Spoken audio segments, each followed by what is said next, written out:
RMC Découverte, 20h50. Confrontée notamment à la montée des eaux due au réchauffement climatique, la Sérénissime saura-t-elle lutter pour sa survie?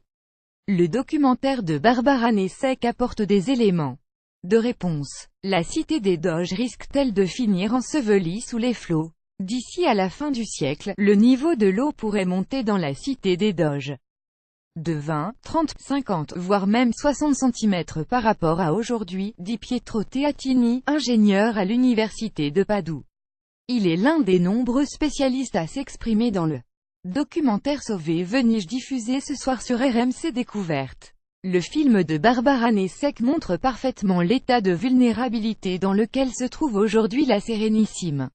Mais si Venise est victime du réchauffement climatique, de l'industrialisation à outrance ou encore du tourisme de masse, des solutions apparaissent malgré tout.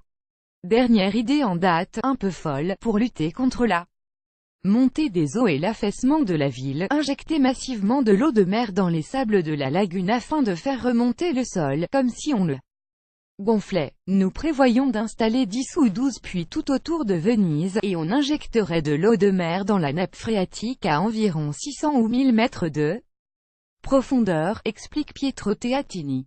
Les chercheurs espèrent obtenir ainsi une élévation du sol de 20 à 25 cm en 10 ans. Mais ce projet pharaonique cherche encore des financements, détermination des Vénitiens pas simple, d'autant plus qu'un autre chantier au long cours, entamé, lui, depuis 2003, pour lutter contre les crues toujours plus nombreuses dans la lagune, engloutit des milliards d'euros.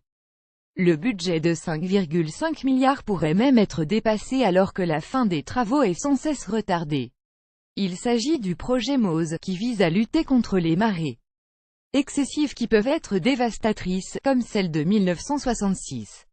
Ainsi l'objectif est-il d'installer de gigantesques barrières métalliques mobiles, capables de bloquer l'arrivée de l'eau dans les 3 chenaux d'accès à Venise, Lido, Malamocco et Chioggia. Reste à savoir quand ce système sera achevé. En attendant, Venise continue de souffrir. L'eau, qui ne cesse pour l'instant de monter, attaque les palais. La pierre d'Istrie, qui forme le soubassement de ces bâtiments, résistante aux flots, ne peut désormais plus protéger correctement les briques des façades. Ces dernières, désormais souvent immergées, subissent des infiltrations. La chaux qui les tient également.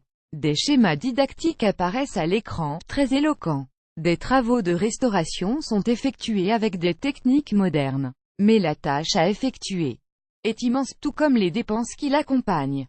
Finalement, la détermination des Vénitiens à sauver leur cité, malgré toutes les difficultés, est la principale source d'optimisme pour l'avenir. Et c'est dans l'histoire de Venise, nous montre le documentaire, que cette capacité des habitants à trouver des solutions apparaît avec éclat.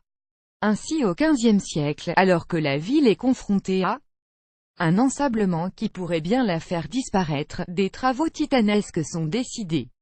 Les fleuves Brenta et Sile sont carrément détournés pour qu'ils déversent leurs sédiments à l'extérieur de la lagune. Et ça marche. Plusieurs kilomètres de canaux sont creusés, une incroyable prouesse dont la réalisation durera 100 ans.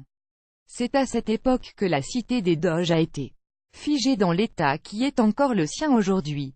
Cela au prix d'un gigantesque effort humain. Comme quoi le pire n'est jamais certain.